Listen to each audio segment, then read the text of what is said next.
Hello everyone. So a lot of people have gotten very annoyed about a little something called restricted mode on YouTube. Well, I want to say restricted mode is good. Not, it's not that bad.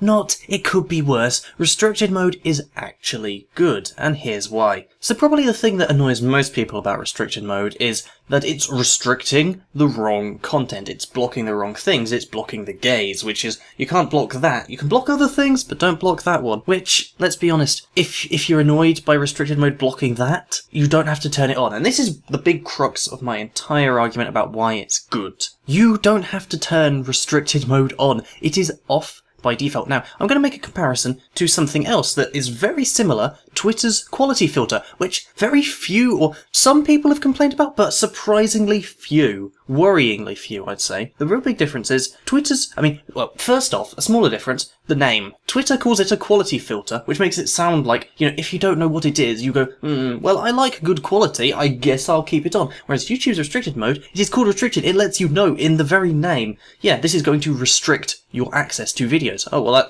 I can't freely access all the videos I want. That doesn't sound that good, but maybe I want it for my kids or something, I don't know. But that's just a lesser part. The main thing is that on Twitter, it's on by default. Most people don't even realise it's on. Unless you see someone put out a tweet saying, hey, remember this quality filter's on, you probably want to turn it off. And, maybe the quality filter starts blocking that. If the quality filter blocks something, starts blocking tweets saying turn your quality filter off, or just tweets that say, hey, remember the quality filter, if you don't know about it, in my opinion, that is effective censorship, because absolute obvious censorship doesn't work. Everyone knows that, okay? If you block a post on Reddit, and everyone knows it's blocked, the user who created it knows it's blocked, then people are going to throw a shitstorm. They're going to be like, look at what they did, look at what the admins did, look at these vile Nazi admins. Whereas if you say, for example, shadow ban, you just make it look as though they're not getting interaction, then they'll be like, oh, I guess no one likes my thing. Now, that hasn't really worked. People realise they do ways to work out that shadow banning is happening using multiple accounts. If they've been doing certain posts and they've been getting lots of coverage or tweets or whatever, and then suddenly there's a drop on things that talk about certain issues, then they've realised. A good example of this is Scott Adams, the maker of Dilbert, has,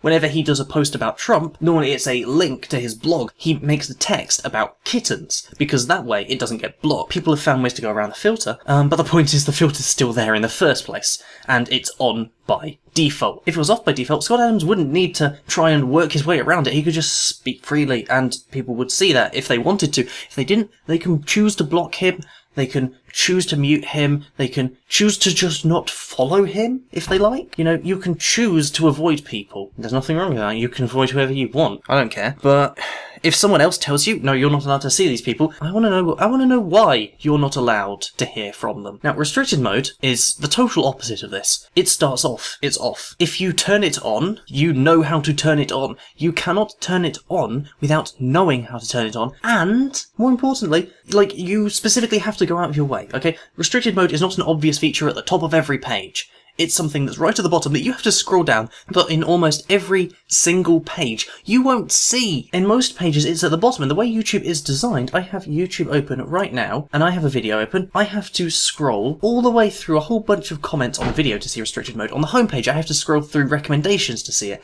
On every single page, almost. To even find out about this mode, you have to scroll all the way down, and it defaults off. You have to go out of your way. Now, if it did default on, then that would be totally different. But it doesn't, okay? You can talk about how, oh, but what if they change it? Here's the thing, okay? Here's the thing. YouTube already does various kinds of censoring, alright? They already censor things, they already take things down, they already hide things without people knowing. No one complains about that! Why? Why does no one complain about the fact that YouTube takes videos down because they don't like them, or they find ways to defund them, or set their advertising policy to promote certain ideas and certain people following the line and not others? There was that whole thing about, what was his name? Philip DeFranco was approached by YouTube to make a pro-Hillary Clinton video, which he doesn't, and then it just so happens he doesn't turn up in the YouTube Rewind or whatever it's called. He didn't turn up in that, and people were expecting him to, and it's like, oh, well, maybe it was because he didn't make a video that YouTube asked him to make. Okay, YouTube pulls all kinds of shit that no one ever talks about. this is actually... Okay, now what I've explained there is why it's not bad. Why is it good? Well, let's talk about why it might be there. A tweet that I saw by the QQ said something about how maybe this was actually done for legal reasons, which could be legal reasons, and I've also thought of another one since then, which is linked, which is in certain parts of the world, okay, especially in the Middle East, in the Arabic world, they're surprisingly quite socially conservative Islamic law, you know, that's the norm. And not just the government, but the people. There was some hoo-ha quite a while ago about Pokemon and how about Pokemon were Satanists. Now, in the West, you know, you had a few people like that, but overall the games kept selling. In the Middle East, it essentially killed those games. They could not sell, not because of government intervention, but because the people who lived there were so strongly opposed to what they saw as degeneracy and evil. And I think you also had something similar with Pepsi and how people were saying that it was linked to, like, if you bought Pepsi, you were funding Israel, so don't buy Pepsi, and that basically, like, you know, people don't buy that's why people don't buy Pepsi in those regions. You know, YouTube are walking on ice in a lot of the world, and a lot of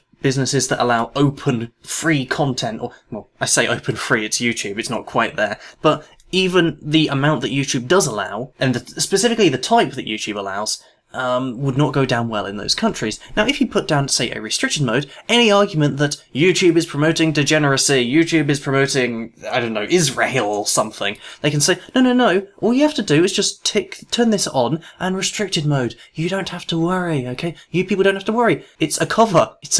And the reason that's a good thing for you, who watches videos on YouTube, for someone like me who quote-unquote makes videos, is that it's a way to excuse us so that they don't have to block us, okay? In any situation where people will be like, take down this vile, awful content, that YouTube and you and I can just say, no, you can just put restricted mode on. There are plenty of ways that you can stop seeing it. You don't have to see this. You can restrict it yourself, so it doesn't need to be banned generally. And that's the best thing YouTube, this is the best way. This is why I say it is actively good, because it doesn't just stop things from being taken down, it gives us an excuse. It gives us a reason to stop things being taken down. Before, anything not being taken down was just a case of, no, we want free speech, or that's basically the best argument you had was, we want freedom in everything, which YouTube don't.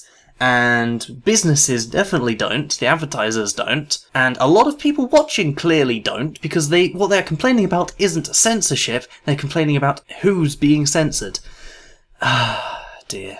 But anyway, to sum it all up, YouTube restricted mode is fantastic because it actually makes YouTube a freer place for expression, because it gives an excuse, it gives a defense against anyone who would want to take things down, who would want to remove certain opinions. Okay? If anyone watching this is one of the people who is outraged that they're stopping gay content or whatever, I don't...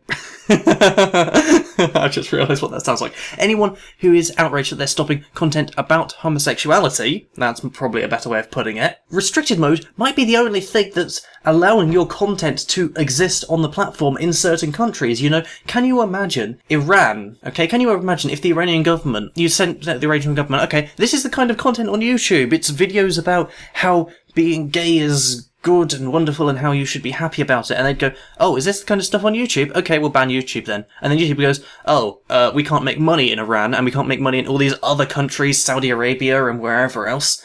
I guess we'll have to start cracking down on certain kinds of content.